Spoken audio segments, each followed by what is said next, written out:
دستای پشت پرده هست که نمیخواد سپاهان قهرمان بشه. فصل فوتبالی ایران در سال 1403 در آستانه به پایان رسیدنه. به همین دلیل گفتم که شرایط 4 تیم مدعی که مربع قهرمانی رو در این فصل تشکیل دادن بررسی کنم و البته گریزی هم بزنم به شرایط استقلال که روزهای خوبی رو پشت سر نمیذارن. ابتدا پرسپولیس رو با هم بررسی بکنیم که تا لحظه ضبط ویدیو به صورت موقت صدرنشینن.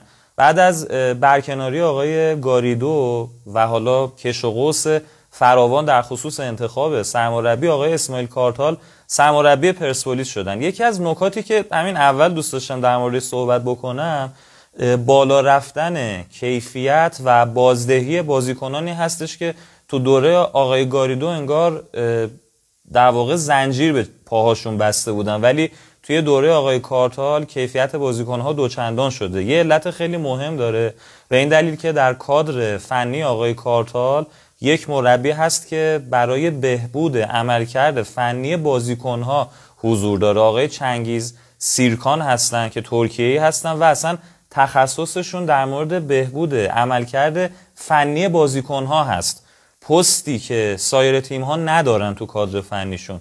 به طور مثال الان علی علیپور رو می‌بینیم که در دیدارهای اخیر با گلزنی‌های پیاپی به صدر جدول آقای گل‌ها رسیده با 10 گل زده و همینطور سردار دورسون که گلزنیاش از فنرباغچه از لیگ ترکیه و پیشتر در لیگ آلمان و تیم دارمشتات آلمان داره تو پرسپولیس همین گلزنی رو ادامه میده و همینطور سایر بازیکن‌ها.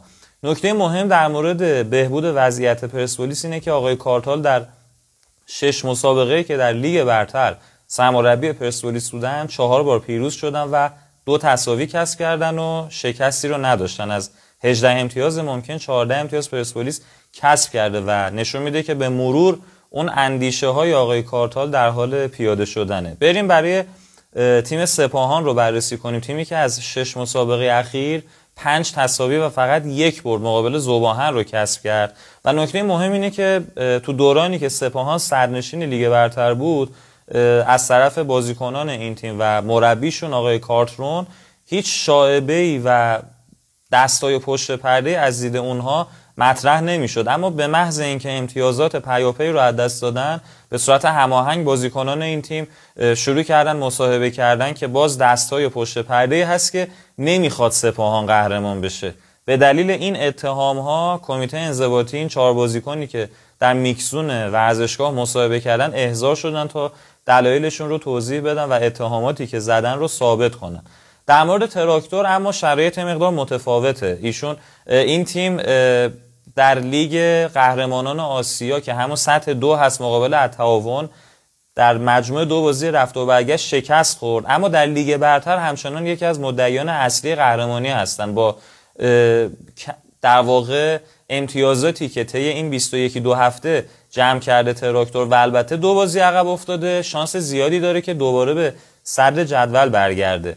نکته مهم اینه که آقای اسکوچیش تو نشست خبری قبل از دیدار با گلگهر گفتن که طوری در برابر تیم ما رفتار میشه که انگار تراکتور 7 قهرمانی تو لیگ داشته. نه، ما میخوایم اولین قهرمانیمون رو تو لیگ برتر کسب بکنیم و تو این زمینه تلاش میکنیم.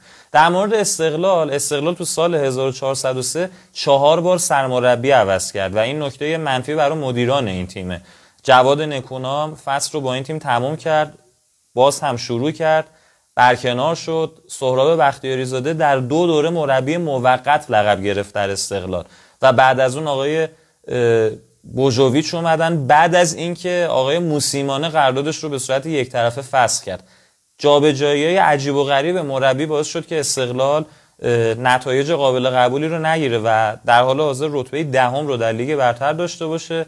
از لیگ نخبگان حذف شدن با شکست مقابل النصر. تو لیگ برتر در کمرکش نیمه دوم جدول قرار دارن و اما در جام حذفی اما شانس خوبی دارن که بتونن قهرمان شن و به سطح دوم لیگ قهرمانان آسیا برسن. باید ببینیم در شروع سال 1404 مربع قهرمانی چطور پیش میره و البته تیم هایی که برای نیافتادن میجنگن. تیم هوادار به احتمال خیلی زیاد سقوط میکنه با توجه به امتیازاتی که نتونست جمع بکنه.